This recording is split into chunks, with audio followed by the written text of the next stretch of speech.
Good morning, Nadia. Good morning. We don't have a guest today, but I am excited to talk about this next topic with you. As a parent, some of my biggest concerns of you going to college were drug use, which we talked about last week, and your happiness in general, and then your physical safety. Like when you're walking around the city, how safe is it for you? When you're going to frat parties, how safe is it for you? For just, getting mugged, but also more probably commonly talked about whether or not you're safe when you're interacting with guys, basically, to put it pretty bluntly. And I'm curious, what are some things that you hear around campus or from your friends that are on other campuses about things that guys say about women that are concerning to you? Like you must have some guy friends and you hear them talk, or maybe you overhear people talking that aren't talking directly to you, but just amongst themselves. Or maybe your friends do and they tell you about it. So I'm curious about what kind of concerning things you hear about the way guys regard women, females. I'm trying to use gender and sex. So, okay. The way that young men regard young women in their conversations. Yeah. I think, well, I'm going to speak mostly on Northeastern.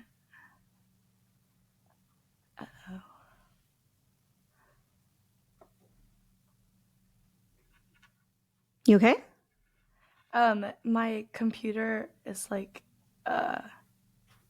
was behind on your video, so I didn't know if you were talking or not. Oh, okay. You're just glitching a little bit. Okay. Do you want me Yeah.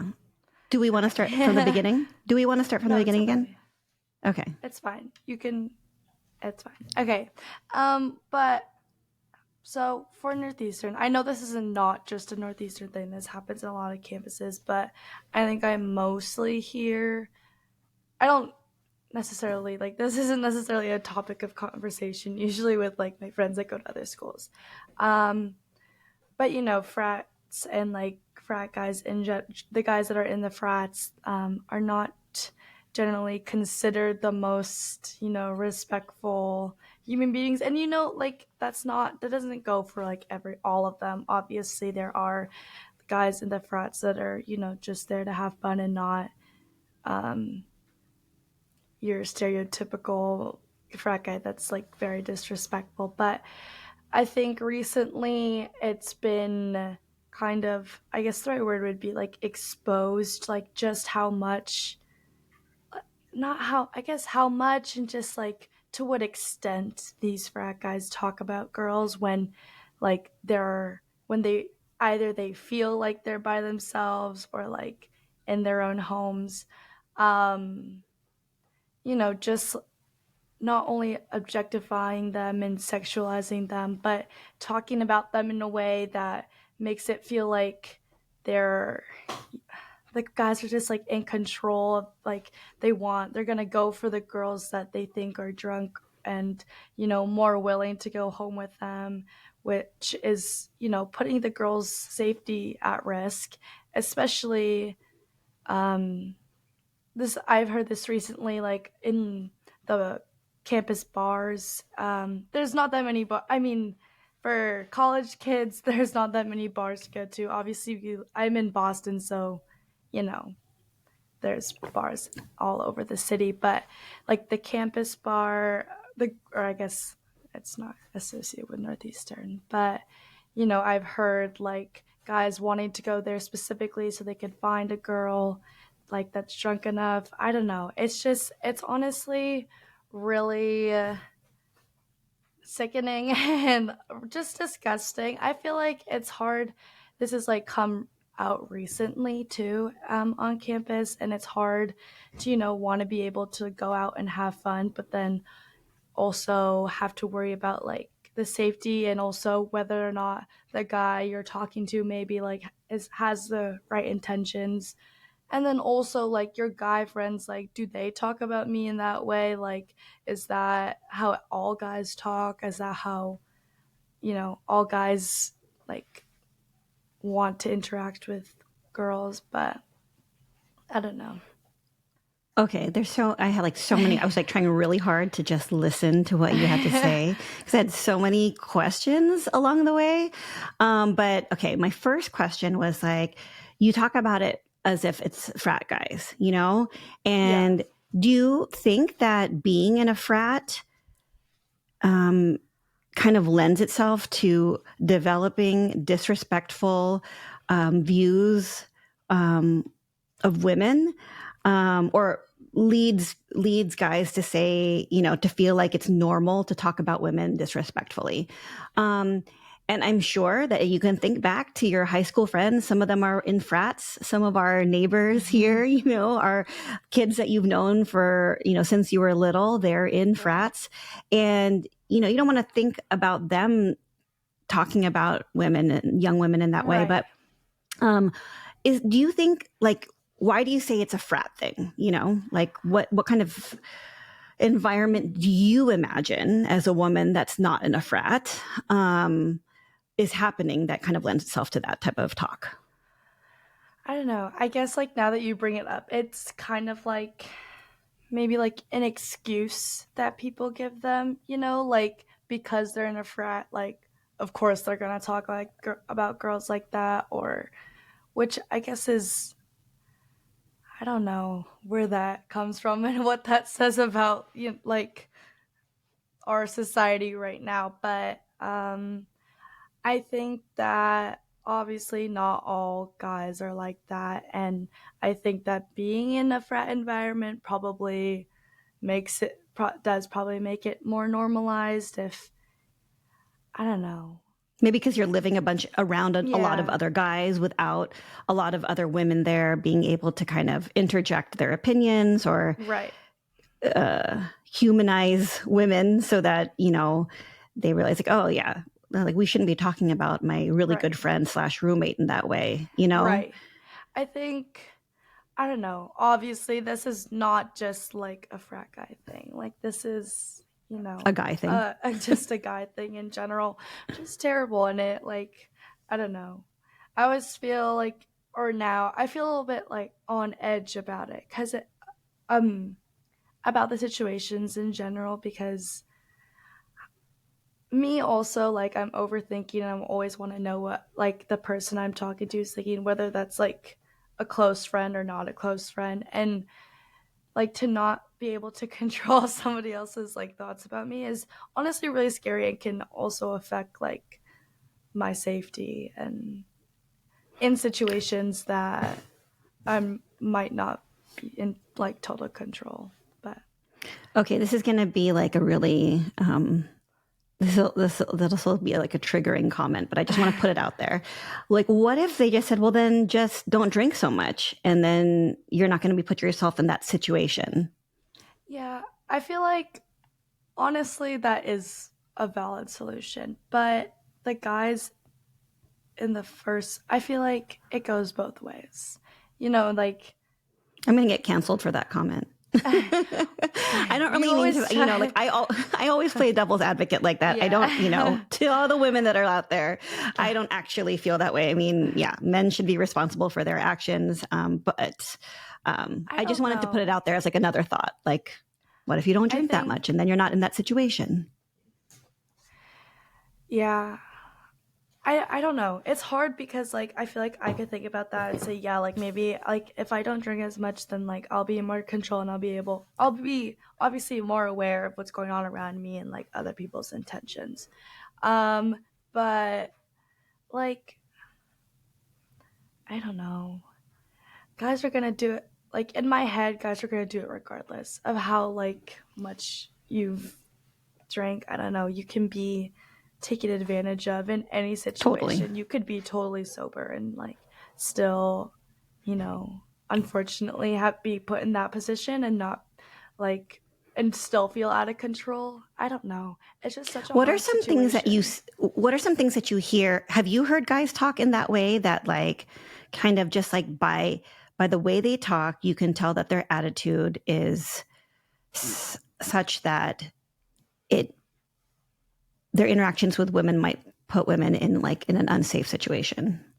No. Well, the guys that I'm friends with, I feel like if they were to talk about a girl like that, I would obviously call them out on it. And, you know, I feel like if I were to be around someone that was talking about a girl like that, it would be at a frat. And I don't know.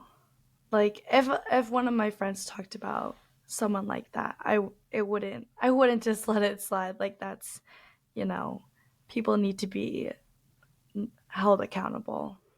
Okay, so They might you not live even with think like it's wrong, which is like even worse. right. Okay, so you live with three other women. Hmm. You have a lot of female friends. Do you ever hear women talking about men in that way? This is something that like I feel like recently my friends and I have been talking about. Um, like I don't know. I feel like obviously it's hard. I guess people. I feel like guys would call it a double standard, even though that doesn't exist in this situation. But I like you're gonna like I don't know how to explain it. Like girls are and guys alike are going to talk about other people and say like, "Oh, I think they're attractive," and all that stuff. But I feel like I mean, and there are girls that are not. You know, I can't.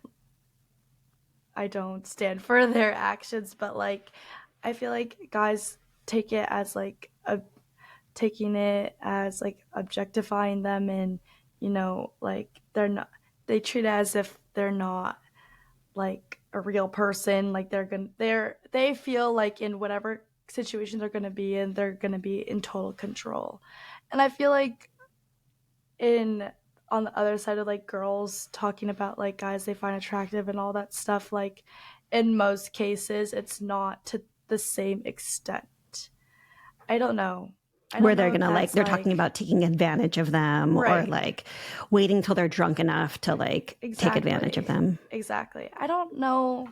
I mean, I guess this is something we could ask someone else, but like it's all I don't even know. I don't have an answer. I don't have an explanation for why that is. But like it just feels like to me that in my brain I'm not that I don't even think that far. Like that's not even something that I'm even going to consider if I Hmm. find someone attractive. Like I I'm mean, we not have like a history, like a human history of, right. of men taking advantage of women, Yeah, and it's not like it doesn't happen the other way around, exactly. but we have a lot going in one direction and not so much the Yeah. other. Okay, Yeah. so on a more like serious and practical note, if you were to get into a situation where you were sexually assaulted, Mhm. um, do you know what to do? Like, what do you know? What's the first step? You're at a place, something happens. Mhm. Let's say you don't have friends with you. Mhm. What's your first step? Honestly, I don't know. I'd probably I would it like if this happened to me and for like on thank goodness this hasn't actually happened, but like I would probably call my friends and either if I could take an Uber home or get one of my friends to call me an Uber or call me saying like I've had situations where like I need to just not like they were in a dangerous situation, just like please call me so I can just leave. Like I don't want to be here anymore. So I feel like I could do that. And then like after that, it's so hard. I've like um been in experiences with like friends where like I don't know. You can it's easy to look at it from an outside perspective and be like, oh, well, of course you're going to report them. Like, that was bad. They shouldn't have done that. But, like, it's not, I don't know. The person that that's it actually involves. I don't know, doesn't always think that way. I've been in that situation where I've been like, well, of course, like reporting them would be like the first thing you should do, but I don't know. I mean, It's I think hard. there's like so much involved with reporting somebody, right? Like, I can Right. imagine you don't want to you've already gone through an some trauma. And then Right. having to report it, you're going to have to kind of relive that trauma again in the process of reporting it. And Right. then you face another potential trauma, like people not believing you. And then Right. you're already a busy person and you're like, how much time is this going to entail? Should I just like forget about it and move on? Like, what's really going to happen? And Right. then, and then there's the like fear that maybe like if it comes out that, I mean, besides the people that you're reporting to, that the other person involved isn't going to believe you and I mean, Right. is going to deny you and then disparage you and talk about you to other Right. people. And Right. then there's like, he could be part of your whole group of friends and you don't want to mess up, the chemistry of the friend group, Right. right? So there's Yeah. all that I can imagine. But okay, so do you have your phone in front of you right now? Yeah. Okay, so say you're in the situation, something happens. What do you search? Like, look it on your, tell us what you would search on your phone. Like, first, you call your I friends, right? Because maybe you're not thinking straight and you want to like tell your friends or tell your parents or tell somebody that I feel can like help you think through this situation. And hopefully, the first thing that they're going to ask you is, are you safe right now? Like, are you in right. danger right now? Because if you're in danger right now, we need to call like 911, right? Right. But say you're in a safe situation, you call your friend and they kind of help you through it. Or maybe you don't call your friend. I imagine that you'll look something up on the internet. What do you look up? Yeah. I don't even know. I honestly don't know. I feel like I actually don't know what I would do. I don't know what I would look up. You can't just like look up like I don't know. I don't what's the like title? Is it Title 9 stuff? Well, maybe just look up the like, you know, this happened to me. What do I do? So look that up on your phone. Like, what are the words that you use? I think the first thing I would do is like if I decided to report it, like how do I report this? Mm-hmm. Um there's been I don't know. I would look up how do I report this and I feel like I'd be able to like get help from friends and get it more if it happened like with someone on campus or like went to Northeastern, like get it that way. Um, I Are don't you know. I feel familiar like with a rape kit exam? the at the hospitals. Mm-hmm. Yeah. Hmm. So there's that too, right? Yeah. Like you Right. that's time sensitive. That's something that you can't Needs to be necessarily, done. I mean, as far Yeah. as I know, is time sensitive. It's not something that you can like wait to talk to a friend next week and then figure out, right? Like Right. Right. you might want to go and get Yeah. evidence right away. And when I looked that Yeah. up on the internet, I put the words rape kit exam. And the first thing that Hmm. pops up is help is available. Speak with someone today. Available 24 hours. National Sexual Assault Hotline. So Hmm. I imagine that, that first thing that popped up might be the first place that I would go. And then maybe they would give Yeah. me some help about what the next step is. Yeah. Honestly, like even you just saying it right now, like this whole process, it already seems long. And like, you don't, I feel like sometimes people don't really want to go through all of that. Just, you have to relive it the whole time, especially if you like go on trial or whatever happens. Like, you're going to have to like go through it again and again, which I don't know. I can't even think of like a solution for that. Like, I don't even know if there's a solution for that. This is the easiest and only way to do it. But I don't know. There's been on campus, I don't think it's that new, which is, I guess, worse. But it's called, I can't remember the name, but it's just like a place for people to submit anonymous stories about times they've been like taken advantage of, or sexually assaulted. I don't know. I remember looking at it last semester and reading them, and they don't use any names, but if it involves a frat, they'll like mention the frat, and it's honestly, it's really sad just to see. But I feel like people were able to share their story without having to sharing their names. But it did get to the point of like the people that knew the story, I think they had to like get some of them taken down because the people that knew who it was about start like they got, I don't know what happened, but like the people found out that she was the one, or I don't know who it involved, but like she had submitted it, which is like another just consequence that you like don't want to deal with. And then also like frats do take it very seriously. I know like nationally they take it very seriously, but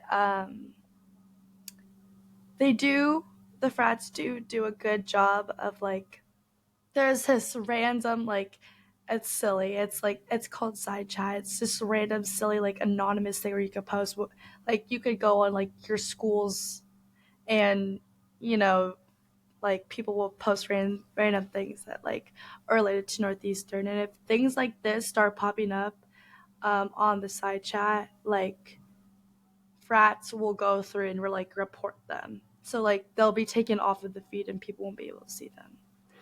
So they So do a like, good job of covering their tracks, but they do take it very seriously. But that can also make the victim feel like incredibly, I don't know, just like ignored and all that stuff. But right. From their perspective, and in some situations, but obviously not all of them, right, there's situations where like maybe somebody's accusing somebody of doing something that didn't actually happen.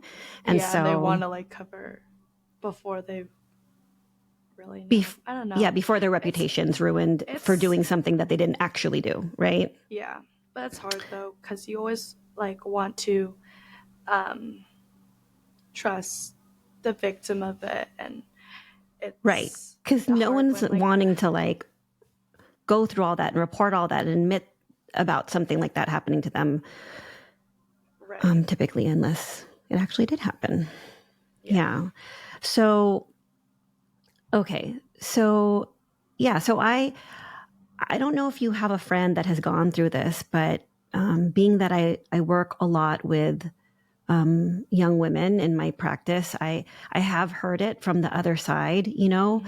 of women reporting things and unfortunately feeling like the process wasn't as quick and clean Mm-hmm. and just as they want it to be, like if something happens to you in January and nothing is resolved until Mm-hmm. like 10 months later, and Right, you're just sitting there vulnerable waiting for the police to finish their reports and you know for just processes to happen, which I'm curious. I yeah, don't know what the whole process is, but I would like to find out right, what the whole process is. You're just sitting there waiting because people are busy or because I don't know what other reason would delay things. right, It's just like this open wound. And I don't know how one deals with that because it's not great to right, be walking around with an open wound. If you have a real open wound, you put a band-aid over it. So maybe like this kind yeah, of like put an emotional band-aid over it for a while. And right, because you have no control over the situation. right, And that sucks to have to wait for justice to happen, or even to yeah, just wait to feel like as if the right thing should happen, like the mm-hmm. right reporting should happen. Um, Not even just like other person gets in trouble, but like just that the proper steps get taken. Yeah, yeah. It's so hard. It's just so like you want people to get justice, but it takes like way too long that like in some cases they just stop. But I don't know. Hearing think about like how the process afterwards takes so long. I feel like it's also just like, sorry, there's a lot of leaf blowing happening outside of my dorm. But it's annoying to me that I have to, like, obviously I want to be aware of my like my environment and my situations when I go out. I obviously don't want to be um not in control of myself.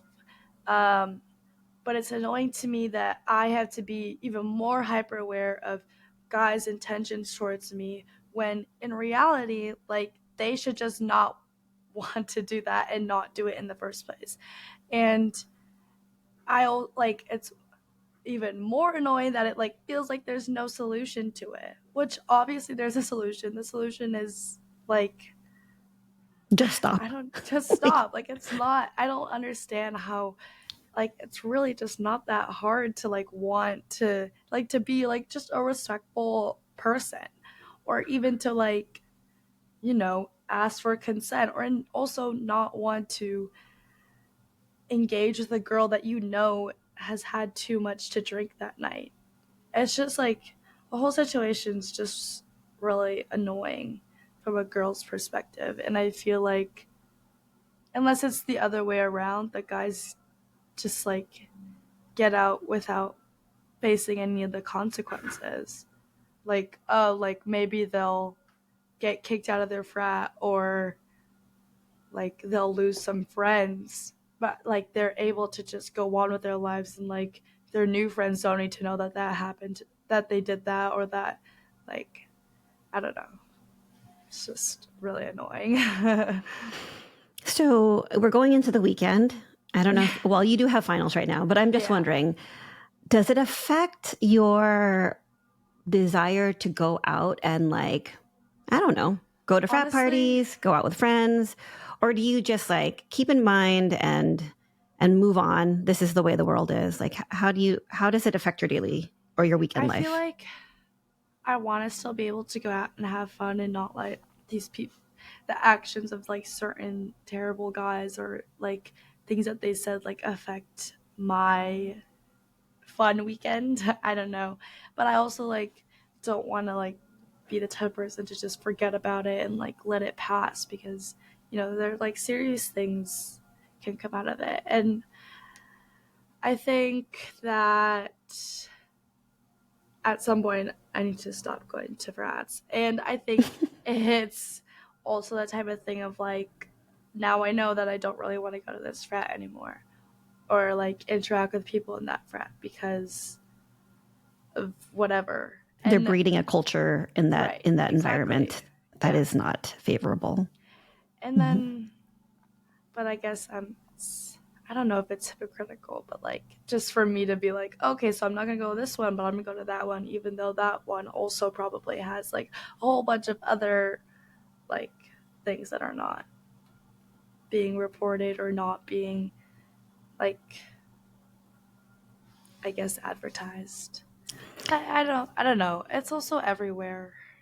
Yeah, it's everywhere. I was going to say, like, well, you're not going to be in college anymore. Obviously, you're not going to be going to frats forever. I hope not. I clearly don't go to frat parties anymore. But I guess in all situations, you just have to like do your best to have a buddy with you, to keep yourself in a safe situation because you have a buddy with you, and because you are alert enough to process a situation correctly, and then not put yourself in a situation where you're left alone or left in a place where you don't have a phone, or you don't and then use your like you use your intuition or your instincts to let you know whether or not you're in a safe place. Because actually, you don't even have to be in a party. I mean, it could happen with just like one person that you're dating, So, yeah. And then if it does happen, I remember when you were little, like I would tell you and your sister things like, okay, make sure like it's not appropriate for someone to touch you here and there, and it's not appropriate for someone to ask you to touch them. And then as you got older, I started getting worried that I had said it so many times that if it did happen to you, you guys wouldn't tell me because you'd feel like it was your fault if it had happened Right. because you'd been warned so many times.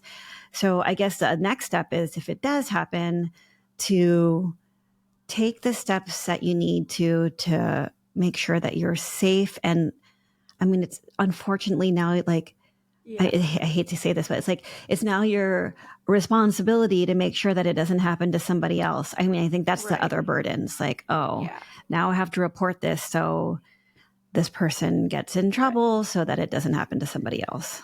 Yeah. It's just, yeah. It's hard. It's like, I don't know. It's a terrible situation, but like, I don't know. I think it's more terrible that like girls are like growing up just like and have grown up just thinking that this is a normal part of life and like this is gonna be something that happens.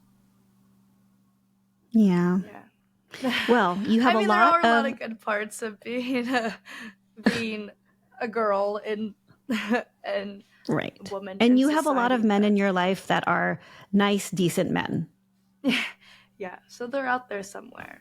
Just maybe not in the frat house. Yeah. All right. Well, on that serious note, we'll just end the chat today, and hopefully we can bring somebody in to talk a little bit about what happens when you go to the hospital. If you go in to report something, and then maybe we can talk to somebody from a police department to talk about what the process is. And then maybe like a mental health care provider that can help you, that can talk about like what are some things that happen when you find emotional support, if it does happen, or even if it didn't happen, but you're just like living with the dread that it might happen. Right. Yeah. We should get that. All right. Have a good weekend. See you soon. Too. Goodbye.